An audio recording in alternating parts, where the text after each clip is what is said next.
Hello, this is the sermon for Sunday, July the 26th, 2026, the ninth Sunday after Pentecost, and the text preached on is Romans chapter 8, verses 26 to 39. Today's passage from the Apostle Paul's letter to the Romans is the culmination of his argument concerning the role of the Holy Spirit in Christian life and the redemption of humankind in the death and resurrection of Jesus, and what that redemption means for us. Paul writes, "We know that all things work together for good for those who love God, who are called according to his purpose. For those whom he foreknew, he also predestined to be conformed to the image of his Son, in order that he might be the firstborn within a large family. And those whom he predestined he also called, and those whom he called he also justified, and those whom he justified he also glorified." There are two things about this part of Paul's letter to the Romans with which we might take issue. The first is when he says that all things work together for good for those who love God. This may come across at first glance as a Pollyanna-ish denial of the reality of suffering and misery. The second is Paul's language about God foreknowing or predestining people. Anglicans tend to be Arminian in temperament. That is, we tend to think that humans have free will and that our choices affect how and whether we receive God's grace or not. But what Paul says here comes across at first glance as supporting the Calvinistic doctrine that only the elect chosen by God from before the beginning of the world are saved. And I am sure that this passage has also been used to support the extreme view that everything happens because God planned it, meaning that free will is an illusion. The questions of whether suffering matters or not, and whether we have free will or not, would seem to the average layperson to have easy answers. Of course, suffering matters. And of course we have free will. After all, we all suffer from time to time, and we all make choices, don't we? Yet there are profound and influential thinkers who have argued that both suffering and free will are illusions. It would appear that one possible line of argument based on the ancient Greco-Roman school of thought known as Stoicism is that because humans are not actually separate in any meaningful way from the rest of nature, our perceptions of suffering are illusory. Now, if you ask me, no one in their right mind would be comforted by such a claim. But we might feel that, because we lack in-depth philosophical training, we have no way of disproving it. The same goes for the claim that there is no such thing as free will. There are ancient roots for this position, but it really came into its own during the heyday of so-called scientific materialism during the 19th and 20th centuries. The argument against free will, roughly put, is that our perceptions that we are making choices are illusions because, in fact, when we think that we are making choices, all it means is that certain meaningless electrochemical processes are happening in our brains.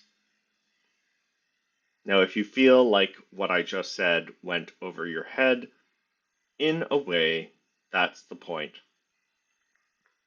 Materialism relies on its supposedly scientific basis to intimidate the average person into accepting it as true. What we don't understand, we can neither prove nor disprove, and we may not know where to start. So we may feel stuck. We might want to say that suffering really matters and that our choices really matter, but we may not know how to respond to the claims that say that they don't really matter. On the one hand, it is important to be humble and acknowledge that maybe it is true that suffering and free will really are only illusions. On the other hand, you don't need a philosophy degree to disagree with such claims with integrity.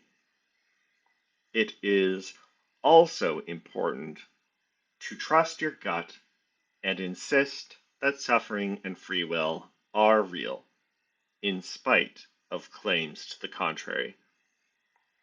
And what we need to keep in mind is that such claims are not actually capable of being proven in a rock-hard kind of way.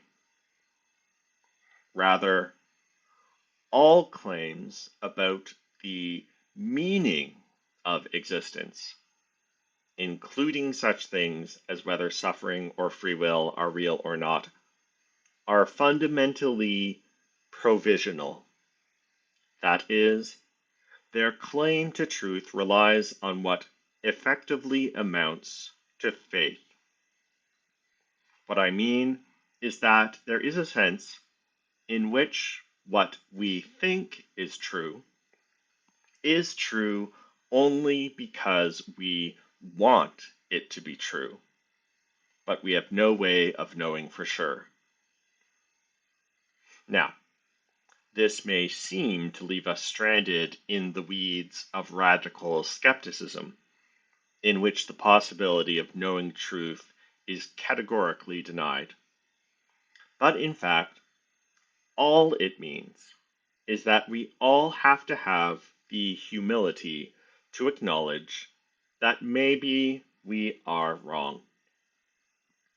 For Christians, the possibility of knowing truth is guaranteed by the goodness of God, who created us to search for truth and who would never withhold the truth from us, which means that if we believe they do, suffering and free will do matter.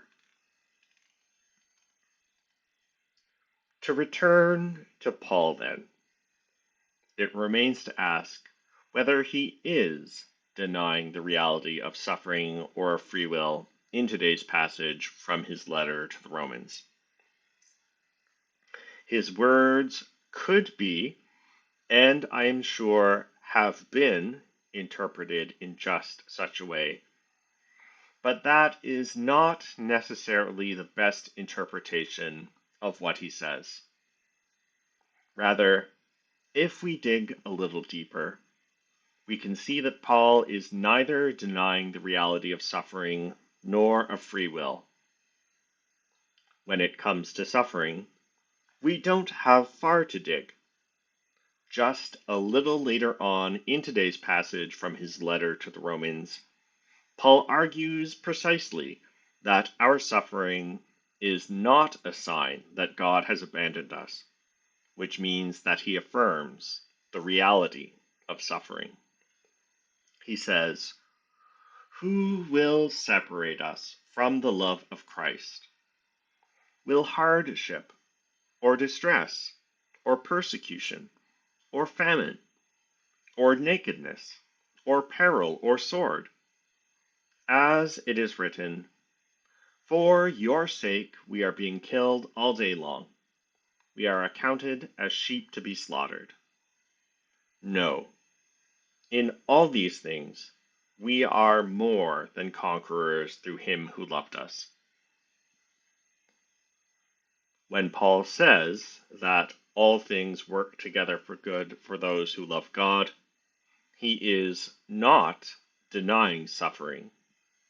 He is instead affirming that, as one commentator explains, God's goodness is so overwhelming and powerful that God is able to bring good out of any circumstance, even those circumstances that are painful and horrific.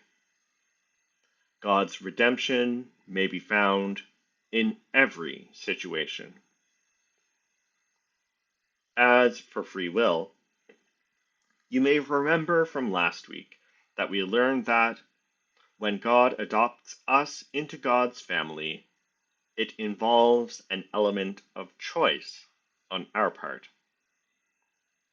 What Paul is doing in today's passage from his letter to the Romans when he talks about predestination or foreknowledge is that he is not denying human free will, since he has affirmed it elsewhere.